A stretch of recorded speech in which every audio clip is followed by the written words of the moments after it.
Video பார்த்துட்டு எல்லாத்துக்கும் வணக்கம். நீங்கள் என்ன பார்க்க போகிறோம் பார்த்தீங்கன்னா 10 மைண்ட் ப்ளோவிங் சைக்கிள் பற்றி தான் பார்க்க போகிறோம். நம்மளோட சேனலுக்கு நீங்கள் ஃபஸ்ட் டைம் பார்க்குறீங்கன்னா சேனலை மறக்காமல் சப்ஸ்கிரைப் பண்ணிக்கோங்க. பக்கத்தில் இருக்கக்கூடிய பெல் ஐக்கனையும் கிளிக் பண்ணிக்கோங்க. அப்போ தான் நம்ம போடக்கூடிய எந்த ஒரு தகவலாக இருந்தாலும் சரிங்க உங்களுக்கு நோட்டிஃபிகேஷனாக உடனே வந்துகிட்டே இருக்கும். அண்ட் நீங்கள் மறக்காமல் நம்ம சேனலை சப்ஸ்கிரைப் பண்ணிக்கோங்க. அப்போ தான் எந்த ஒரு தகவலாக இருந்தாலும் நீங்கள் உடனே தெரிஞ்சுக்க முடியும்.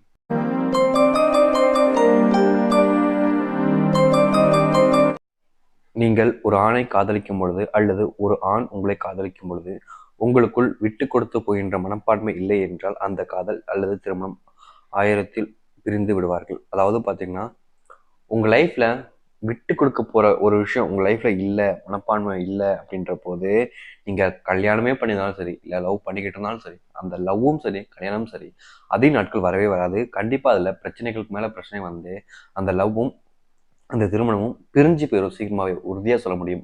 உங்கள் லைஃப்பில் ஒருத்தங்க ஒரு விஷயம் பண்ணுறாங்க அப்படின்ற போது 2 பேர்த்துல ஒரு நபராச்சும் விட்டு கொடுத்து போகணும். ஏன்னா ஒரு பிரச்சனை வரும்போது விட்டு கொடுக்கலன்னா அந்த பிரச்சனை போய்கிட்டே தான் இருக்கும், நிற்காது. அதனால் அது தாங்காது அதிக நாட்களுக்கு. இங்கே அதிக காதலிக்கும் பொழுது திருமணத்திற்கு பிறகு ஒரு பெண்ணிற்காக ஒரு ஆண் தன்னை மாற்றிக்கொள்வதை விட ஒரு ஆணிற்காக தன்னை பெண்கள் தான் அதிக அளவில் மாற்றிக்கொள்கிறார்கள் அவர்கள் வாழ்க்கையும். இங்கே நிறைய பேர் சொல்லுவாங்க, ஒரு ஆண் விரும்பும் போதும் கல்யாணத்துக்கு அப்புறம் நான் உனக்காக மாற்றிக்கிறேன், நான் உனக்காக இதை பண்ணுறேன் அதை பண்ணுறேன். ஆனால் உண்மை என்னன்னா ஆண்களோட பெண்கள் தான் அதிக அளவில் அவங்க லைஃப்பில் அவங்கள மாற்றிக்கிறாங்க. முக்கியமாக சாக்ரிஃபைஸ் பண்ணுறாங்கன்னு சொல்ல முடியும். ஏன்னா அந்த அளவுக்கு பார்த்தீங்கன்னா அந்த ஒரு லைஃப்பில் அவங்க லைஃப்பையே மொத்தமாக சேஞ்ச் பண்ணி ஒரு ஆணுக்காக வாழ்வாங்க பெண்கள். ஸோ மோஸ்ட்லி அவங்களுக்காக நீங்கள் என்ன பண்ண போகிறீங்க?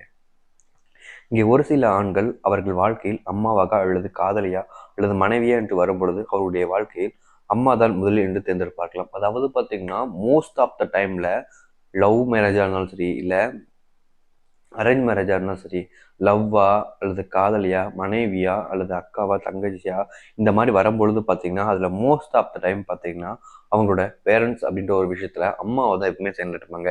கண்டிப்பாக எப்பவுமே அந்த ஒரு முறை தான் இருக்கணும். நீங்கள் சொல்லலாம் நிறைய பேர் என்ன தான் தேர்ந்தெடுக்கணுன்ற மாதிரி மனைவியாக இருக்கக்கூடிய நபர்கள். உங்களோட குழந்தைங்க உங்கள் பெரியவங்களானதுக்கப்புறம் அவங்க உங்களை தேர்ந்தெடுக்காமல் அவங்களை தேர்ந்தெடுத்தாங்கன்னா உங்களுக்கு என்ன மனவேதனை இருக்குமோ அதே வேதனை அவங்க அம்மாவுக்கும் இருக்கும். ஸோ கண்டிப்பாக மோஸ்ட்லி பேரண்ட்ஸ் தான் தேர்ந்தெடுப்பாங்க.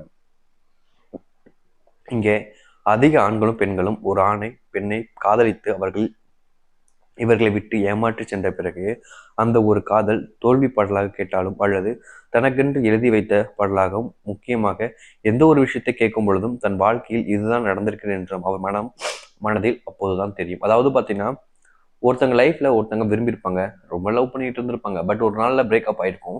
ஆணோ பெண்ணோ யாரா இருந்தாலும் சரி, பிரேக்கப் ஆனதுக்கு அப்புறம் எந்த ஒரு சாங்கை கேட்டாலும் சரி, புதுசா கேட்கும் போதும் பழைய சாங் கேட்கும் போதும் தன்னோட லைஃப்ல சம்பந்தப்பட்ட ஒரு விஷயமாவும் தனக்காகவே எழுதியிருக்காங்க அப்படின்ற ஒரு விஷயமும் இங்க இருக்கக்கூடிய நிறைய ஆண்களுக்கும் சரி பெண்களுக்கும் தோணக்கூடிய ஒரு விஷயமா இந்த பாடல்கள் அமைத்து கொண்டுதான் இருக்கிறது.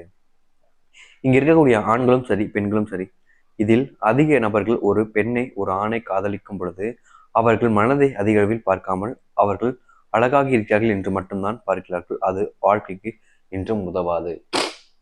இங்க இருக்கக்கூடிய நிறைய நபர்கள்லாம் பார்த்தீங்கன்னா லவ் பண்றாங்கன்னு பேருக்கு விஷயத்துக்காக முக்கியமா பண்ணக்கூடிய ஒரு விஷயம், லவ் பண்ணும்போது அந்த லவ் பண்ணக்கூடிய பர்டிகுலர் பர்சன் ரொம்ப அழகா இருக்காங்களா, ரொம்ப அட்ராக்டிவா இருக்காங்களா, நல்லா ஒயிட்டா கலரா நல்லா அப்படியா இருக்காங்களா, பார்க்கறதுக்கு எல்லாருக்குமே ரொம்ப பிடிச்ச விஷயமா இருக்கா அப்படின்ற ஒரு விஷயத்த மட்டும் தான் பார்ப்பாங்களே தவிர ஒரு மனசோ இல்லை அவங்கள பற்றின கேரக்டர் எதுவுமே பார்க்க மாட்டாங்க. இதனால தான் நிறைய லவ் பார்த்தீங்கன்னா லவ் பண்ண ஸ்டார்டிங்ல ஒரு சில மாதங்கள்லேயே பிரேக்கப் ஆகுது, ஒரு சில வருடங்களையும் பிரேக்கப் ஆகுது. ஸோ அழகா இருக்கிறதுக்காக ஒரு விஷயத்த ஏற்றுக்கிறீங்க அப்படின்னா கண்டிப்பாக அது எதுவுமே உங்களுக்கு உதவாது. ஆண்களும் சரி பெண்களும் சரி யாராக இருந்தாலும் சரி அவங்களுடைய கேரக்டரை பாருங்கள், அது உங்கள் லைஃப்பில் செட் ஆகலாம், அது உங்கள் லைஃப் லாங் வரவும் செய்யலாம். ஸோ கைஸ் அந்த ஒரு விஷயத்த புரிஞ்சுக்கோங்க. இந்த வீடியோ அவ்வளோதான். இதே மாதிரி வேறு நிமிஷம் வீடியோ பார்க்கலாம். இந்த ஒரு வீடியோ உங்களுக்கு யூஸ்ஃபுல்லாக இருந்துச்சு பிடிச்சிச்சுன்னா லைக் பண்ணுங்கள், உங்கள் ஃப்ரெண்ட்ஸ் அண்ட் ஃபேமிலிக்கு ஷேர் பண்ணுங்கள். இதே மாதிரி வேறு நிமிஷம் வீடியோ பார்க்குறதுக்கும் சீதா பாய்.